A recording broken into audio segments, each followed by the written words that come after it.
I need you all to stop bullying theater kids. They're an important part of the ecosystem. Trust me, they have a very insular society. They will bully themselves.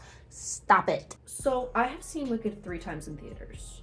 Well, twice in theaters. The first time it was online on a pirate site, Armady, and about 15 to 20 minutes in, I realized, oh my god, the video aspect is from the Spanish version. It wasn't an issue. I can read Spanish, but I was just like, is this like a funny thing to make Oz seem more like kooky, funny, goofy? I don't know. And then I saw it twice in theaters. Why did I watch it twice in theaters? I watched it once with my boyfriend. And I don't know how, did I watch it 3 times? Oh my god. Anyway, so I have many thoughts about Wicked, and I know that I haven't uploaded anything in months. And I pinky promise with a little cherry on top that I'm gonna have stuff out. It's just that one of the videos has been cursed, as in I've tried to re-record it 4 times. There's a shitty version that's going to come out that's just ass. Oh my god, it's booty hole. But it'll come out. And then there's another one that's scripted that's about the art of revenge. I was up last night. I couldn't sleep because I got drunk, and that meant I took a little nap because I was spinning. And then I woke up at 4 a.m. and then I couldn't go to sleep until 10 a.m. and then I slept 2 more hours. So I've had 4 non-consecutive hours of sleep. While I was not sleeping, I had "What is this feeling" from Wicked stuck in my head, and then I had like the whole idea for this video. Granted, I was picturing it in somebody else's place. There's one YouTuber who I saw one video from her, and like for some reason my brain was like, yes, that's the setting. Not your house, not your dorm. By the way, this is my dorm. Isn't it really cool? I laser cut that box. I think that I need to talk about this, and I have been so sleep deprived all day, and I've done so much work. I've sent emails, I have been in a Teams meeting, and honestly, I think I deserve to yap a little bit. Okay, yeah. Hello, hi, my name is Sophia. I'm the monster under your bed. I hold all the fears your mind holds, and today's fear is CGI. We're gonna put your fears to rest, okay? Because I'm gonna talk about the practical effects in Wicked. Hush, little baby, don't be scared. There's unions for your people somewhere. So I have several things, I have a lot of good things to say about Wicked. Let me start that off. I loved Wicked. Actually, in fact, hold on. You bet your bottom dollar I'm pulling out the green Wii remote. Yes, ma'am. We as a society, we really lost our way when we said, oh, you know what? The default for controllers shouldn't be this weird, like, classy type shit. Like, it should be boring and black. And it's like, Nintendo Switch, you're losing your way. I have some questions about Wicked. I have some critiques. I have a lot of things. So let's just get down to it.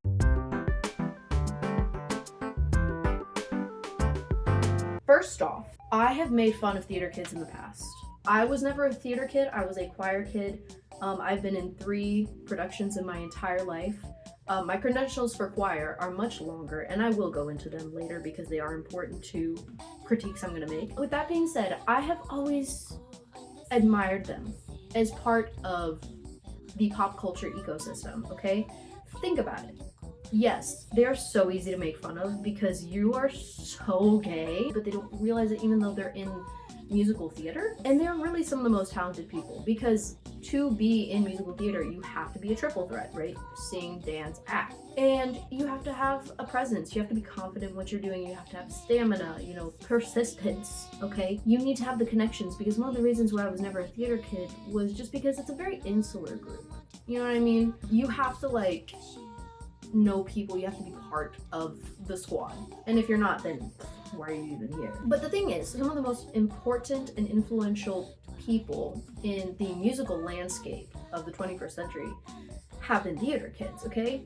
For God's sake, Ariana Grande and Cynthia Erivo are theater kids. Now, Cynthia Erivo is a musical theater legend, okay? I know that she has won awards for The Color Purple, I believe.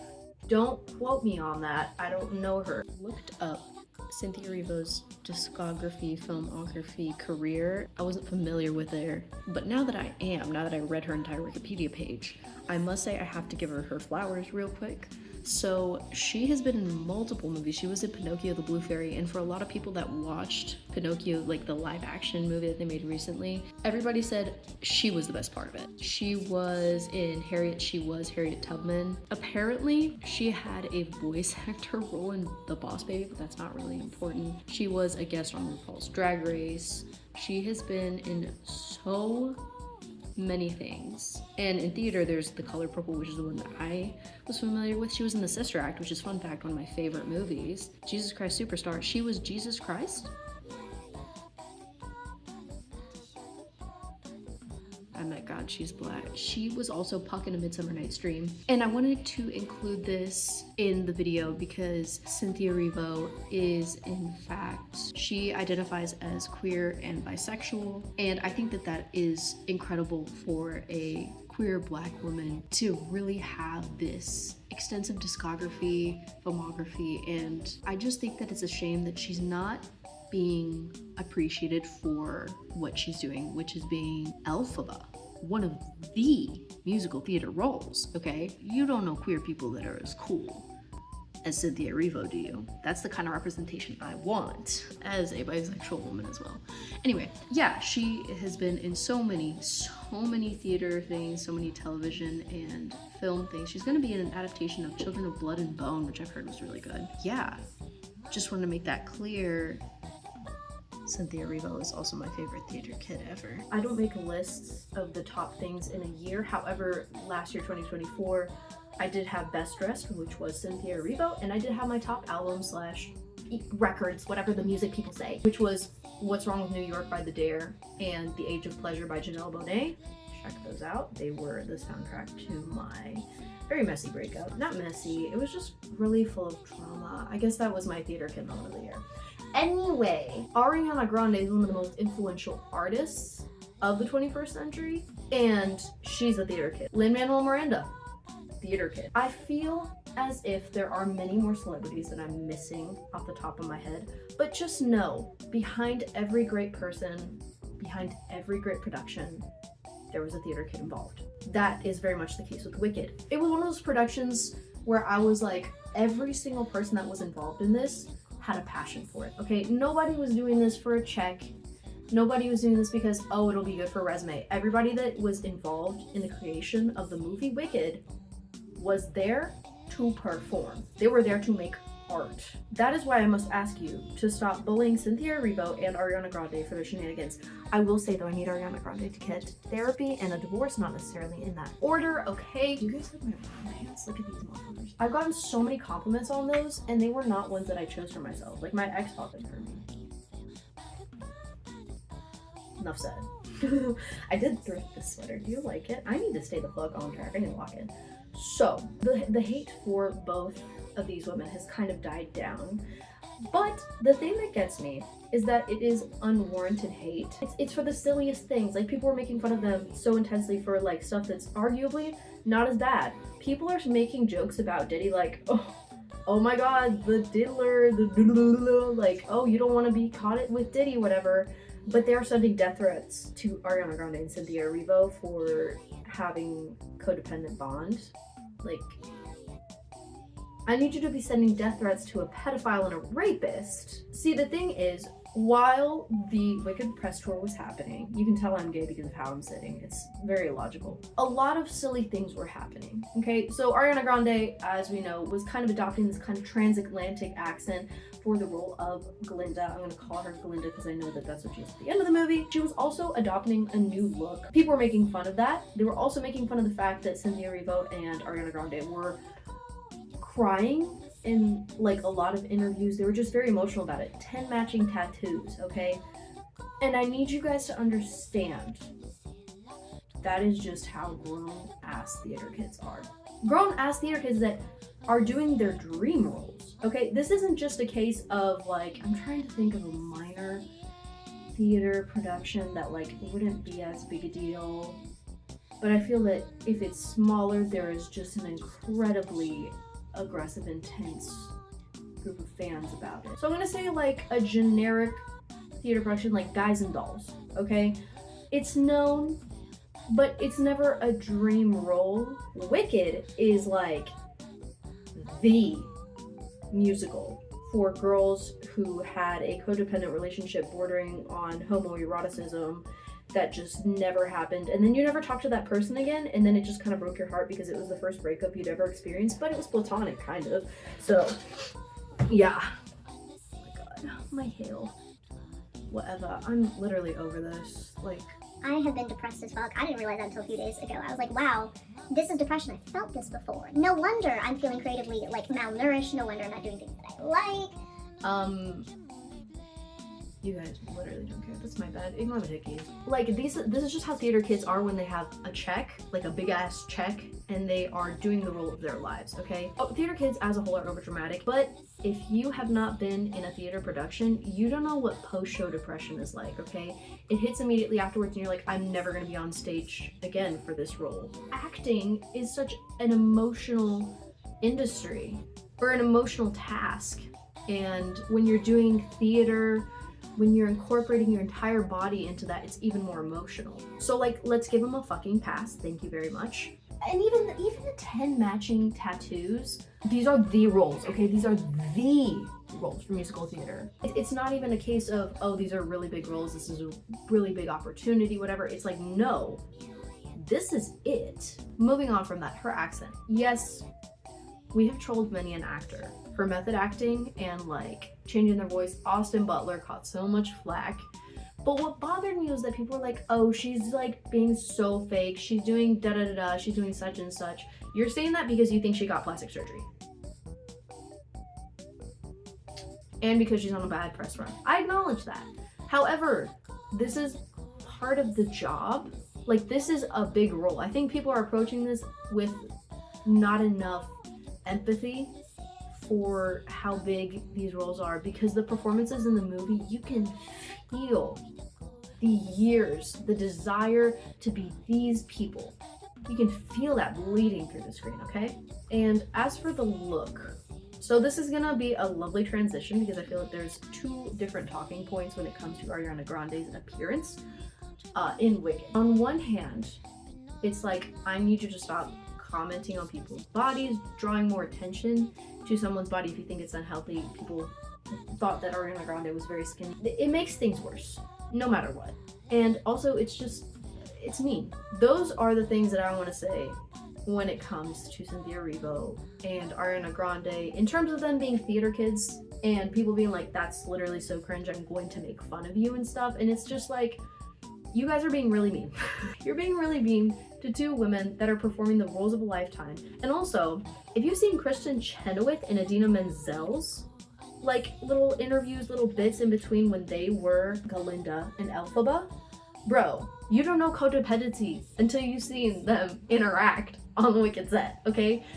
This is not exclusive to the two women that have adapted Wicked. This is just part of the role. It's a part of the job, bundled. So that's my little tangent about theater kids, because I think that, yes, they're cringe, they are flamboyant, they are overdramatic, they are very, very passionate and genuine, and I think that in this day and age, that's kind of disgusting and scary.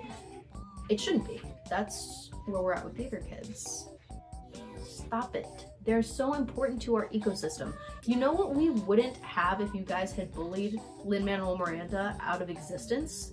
We wouldn't have the soundtrack for Moana, In the Heights, Encanto, which I take personally as a Colombian, Hamilton, the entirety of Hamilton, like endless Disney projects. Literally all Disney movies would sound like Wish if Lin-Manuel Miranda wasn't there. Okay? Stop it. Stop it. Stop it.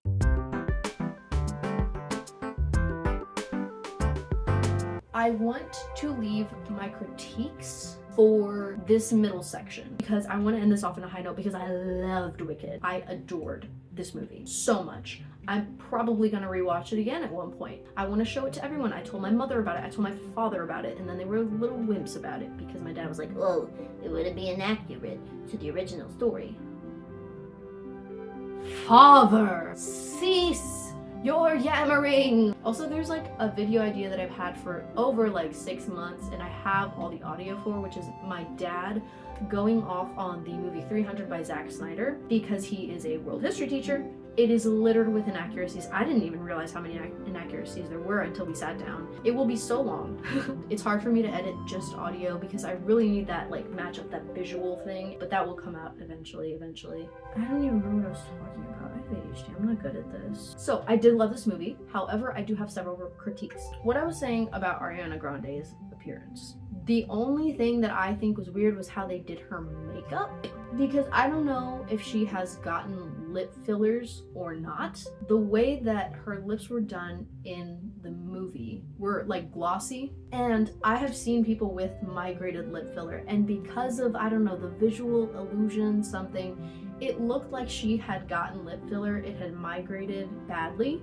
But then you would see pictures of her on like red carpets and stuff, her lips had a matte look about them, and it's like, did you like face swap? Or that's honestly the only thing I can think of. That and the way they did her eyelashes, it just me dio impresión. That's a saying in Spanish. It doesn't really translate over. It's kind of like the feeling of cringing, but like, ooh. You know how some people don't like it when you wiggle your tooth? It's like that. Anyway, that was just a critique of how they did her makeup. I felt that it wasn't that great. I did also want to say that I don't like how Ariana Grande changes her appearance to almost imitate another race every single era she does. She always has a different look about her. I think that that's all well and good, but it's not when you're imitating and taking advantage of cosplaying another race. It feels like she did this again for Wicked. You know, she came in with like a much paler color palette, you know what I mean, on her face. The way that she composed herself and dressed herself was more like Galinda, but it also shares comparisons with, like, how shall I put this, a safe white woman stereotype, shall we say. That's all I'm gonna say about that. I have so much to say about the fact that she's pretty much kind of a homewrecker, but also the fact, guys, why aren't you criticizing the man that left his newborn child and his high school sweetheart? That's crazy to me that everybody's blaming her. Obviously she's the more high profile, but it's like, he left. It's so unfair when women are criticized for doing something bad when a man has done something almost identical and was receiving next to no backlash, just being made fun of for his appearance. But I want to focus on Wicked itself. Okay, so I have some musical critiques, and I do want to state this first. I am not a musical theater professional.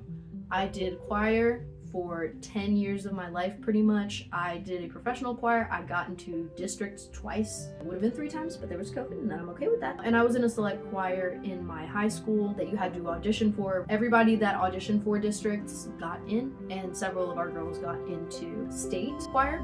So it was very difficult, and I want to state that as my experience, because I don't want someone to think that I'm coming at this from a very ignorant standpoint. I'm coming at this from an educational standpoint. I want to know things, okay? If somebody in the comments can answer my questions right now, that would be so appreciated, because I'm confused.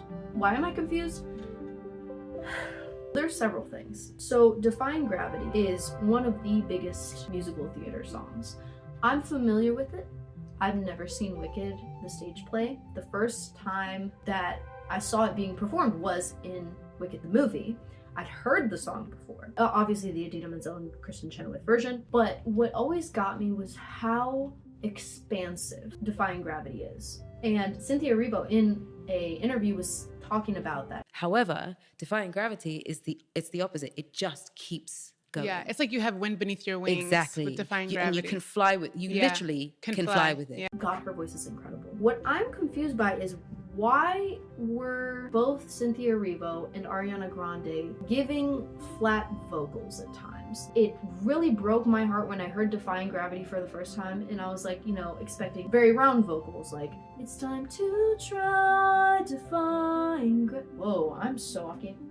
I'm also an alto. I don't know what voice part Idina Menzel is, so I'm just gonna like go at it from any key that I can sing it. It's time to try defying gravity. You see, my voice was a little bit, obviously I wanted to sing where I'd be like, it's time to try defying gravity. Every time I'm trying to keep my voice squished, right? My mouth squished. I'm trying to avoid flat vocals, which are, it's time to try defying gravity. And every time you hit flat vocals, you also run into the problem of having a very nasally tone. And it's actually a skill for more like pop vocalists to have, because having those very round vocals doesn't always sound very natural. That's why you have personal voice instructors, because they teach you how to do it. What I want to know is why Cynthia Erivo hit me with defying gravity. Okay, editing Sophia here. Hi. So I was a little crazy. I was a little bit insane, but not totally,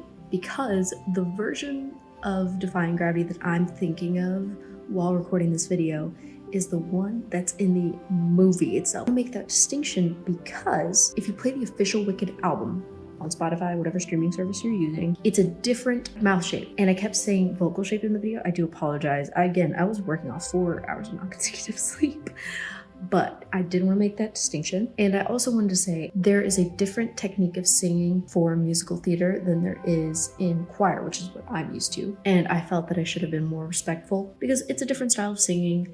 And just because I'm unfamiliar with it, my ear isn't trained to hear it as the correct style, does not mean that it is wrong. Just one really quick Pinky positive thing. I don't know what that is. While rewatching the clip from the movie of Cynthia Erivo singing Defying Gravity, specifically her, I find that it's not just the voice shape, it's the fact that the rest of her vocals are rounder. It's kind of that contrast that also kind of put me off. I'm not a hater. Again, she is the representation I want. What do I look like? Megamon. But yeah, to my trained ear, it sounds flat and it's intentional. I don't understand that combination. You have a whole team of people behind you, and there are endless editors, audio engineers, and Cynthia Erivo's knowledge herself that can come in and say, hey, this is how I want to perform this, because her and Ariana Grande had a lot of freedom in how they wanted to perform the songs. So why did it sound flat? And why did that happen multiple times throughout the movie? I don't know if this is a musical theater thing. Again, I'm seeking to be educated. I'm assuming that it's a musical theater preference because I don't have as much experience in that field. The other thing was, it felt like there was a lot of like stopping the flow. I felt this a lot in Defying Gravity. It felt like they were, going through, they're building up, but then like she gives a spoken part. The best example I can think of that encapsulates what I'm talking about is in What is this feeling so sudden and new? I felt the moment I laid eyes on you. What? Again, this is a trained professional. Cynthia Erivo's voice is equivalent to like the most finely tuned instrument. Like, what are those one violins that are like Stradivarius? Her voice is the equivalent of one of those. I want to know what techniques they're using. I want to understand that. Because it felt like it messed with the flow of it. This is a movie musical. It follows different rules than just a strict theater musical. So I'm wondering, just like why? Please tell me in the comments. You can call me a bitch. I don't care. I'm seeking to be educated because I only know that I know nothing. I thought that was a quote, like just like a Colombian saying, because my mom would say it to me when I was younger, solo sé que nada sé. And I was like, cool, love that, want it on a tattoo, like actually. And then I grew up and I was like, oh, it was like Plato or Socrates or Aristotle, one of the, So yeah, I want to close out the critique section because I want to gush about Wicked so bad. And I want to end this video on a high note because I don't want you to hate me and be like, what the fuck? You don't even deserve a channel because you haven't been around and we are starving, mother.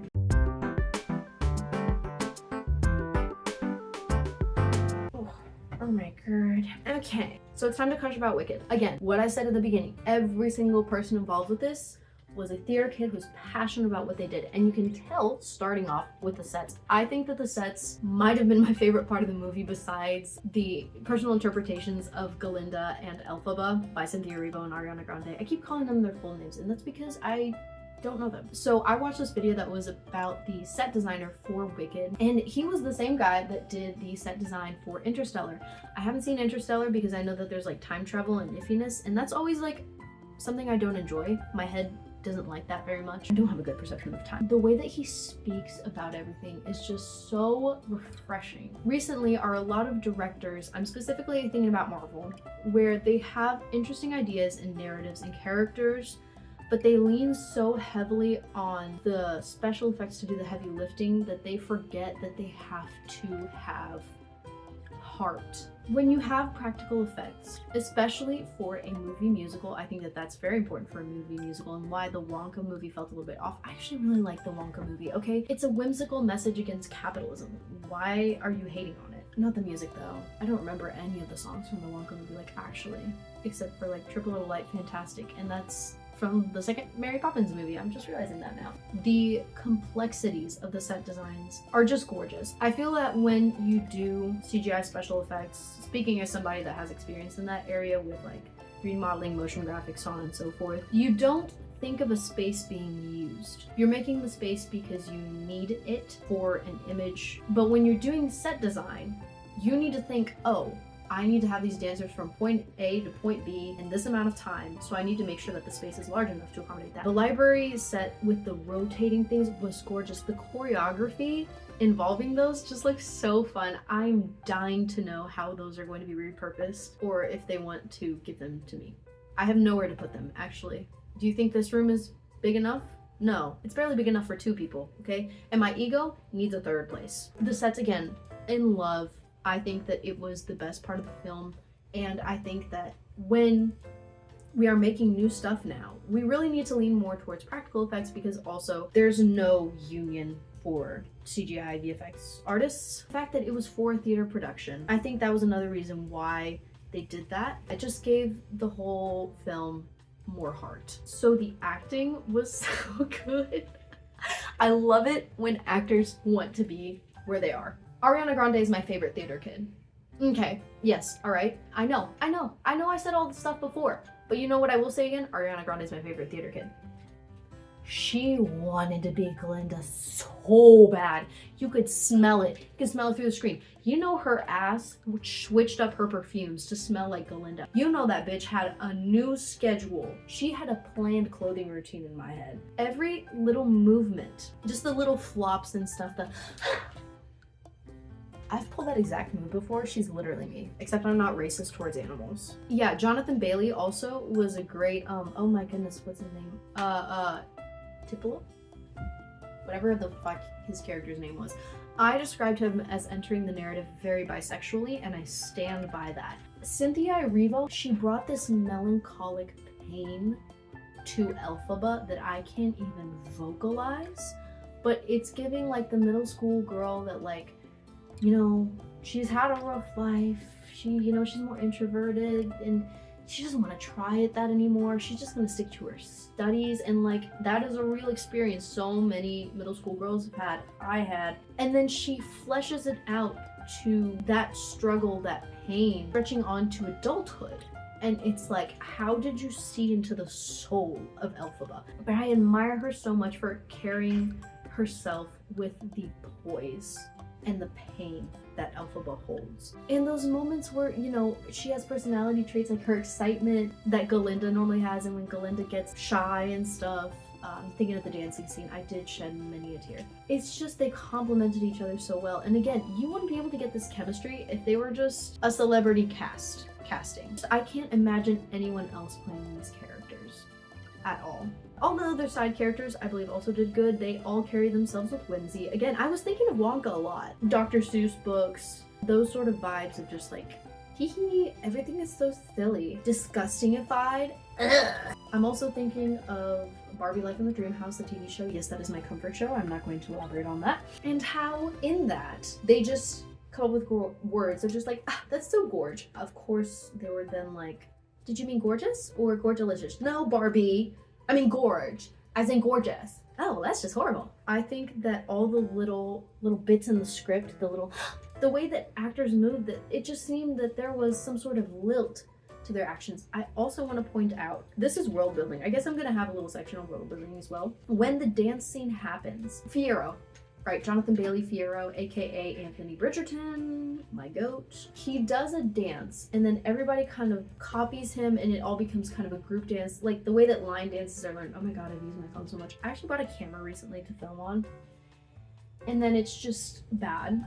So we're filming on my phone for now while my camera sits in the timeout corner. And I get a fucking microphone that works with it because it doesn't have an aux input. It's whatever, it's fine. I'm focusing.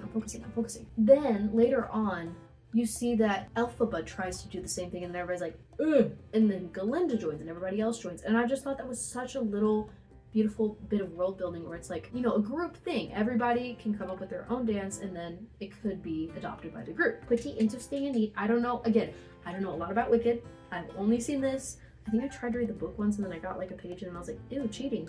And I stopped. So that's that. The choreography, I'm not a big dancer. I was always more of a singer. I do have a rhythm about me though. Es la sangre latina.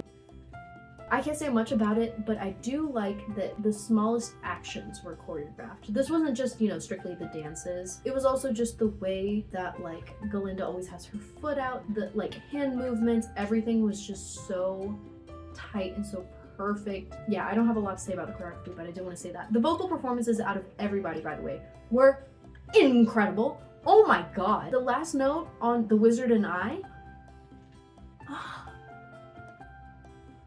oh my god, I had the vapors. Ariana Grande really was flexing her versatility as a singer because she can do pop. We know she's done pop. She's kind of done rap. We don't like to talk about that. But she's done so many genres and she, you know, she was on Nickelodeon. She was on Victorious. We don't talk about that. Both of these women showed up to show out. I didn't know Jonathan Bailey could sing either. He's a gay man. Obviously, he has many a talent. I need a musical episode in Bridgerton season 4. I don't have anything particular to say about any of the supporting roles because there was so much attention on Elphaba and Galinda. However, I will say I love that Bowen Yang was just part of the Wicked cast. Like that makes so much sense in my head. Bowen, we cut the Wicked sketch. Oh, I didn't care about it. If you haven't seen Ariana Grande's SNL monologue, I need you to. I will say the runtime was a wee bit long. I didn't realize it was 3 hours until it was like almost 2 a.m. when I first watched it, and I was like, I swear to God I didn't pause it that much. Like I was texting both my best friend Devin and my boyfriend Vinny the entire time, just being like, oh my god, Ariana Grande is my favorite theater kid. Oh my god, Jonathan Bailey entered the narrative very bisexually. Oh my god, every single person that did this loved it. Ugh, just like I'm obsessed. Also the fact that, oh my god, it's not Stanley Tucci. Oh my fucking god, I always get the actor for, you know, the guy that plays the Grandmaster and obviously the Wizard of Oz. Him and Stanley Tucci, and I cannot explain to you why. I always get their actors mixed up. Same way that like Lethal Company and Helldivers 2, they exist in the same spot in my mind. I know that they're different, but they're interchangeable in my brain. Whatever. His performance was also fantastic. I fully believe they just gave him a little jacket and were like, hey, slay the boots house down, mama. And he said, yes, sir. Yes, ma'am. Okay. Yeah. Michelle Yeoh's performance. Oh my god. I've never felt my mommy issues reawaken the same way in years. Oh my god, this is a female authority figure and I can make her proud, okay? Elphaba, step aside, I have the magic in me. The third act, heartbreaking. I genuinely think if I ever, of course I'm gonna rewatch Wicked. I'm also gonna rewatch Hello Dolly, which is also a very good movie musical. I'm pretty sure I'm gonna stop as soon as they get to Oz, just because it dragged. I was like, I already know that the wizard is behind all the animal shit. I guessed this from day one. It's such a large thing that's happening and a large authority figure that's in charge of Oz isn't doing anything about it, so obviously they're behind it. Yeah, I think that it's hard for me to say stuff about Wicked that hasn't been said before. I also don't want to go into my analyses and stuff simply because I don't have the musical theater background. I'm not familiar with the original stage play. I will say though, one thing that I really liked was when Cytherea was doing Defying Gravity, there's this kind of visual illusion where she's kind of tilted back and she's rising and her cape is flying out under her as well as her dress. And I was like, oh my god, I recognize that because was it the Broadway production? I don't know. Again, I don't know a lot about Wicked. That's why I'm not gonna, air my ignorant theories out. They did a thing where the cloth of her skirt is really, really long, but there's a platform that rises, so it looks like her skirt's just kind of flying in the air. And I love that there was a little visual callback to that in Defying Gravity. I felt so special. I was like, oh, I recognize that. Oh, by the way, love that they gave Idina Menzel and Kristen Chen with a little cameo in there. This isn't just the performance of a lifetime for Ariana Grande and Cynthia Erivo. It's like handing down the torch, like, this is your musical theater daughter. I love that the director, I thought for a hot sec, I know it was John.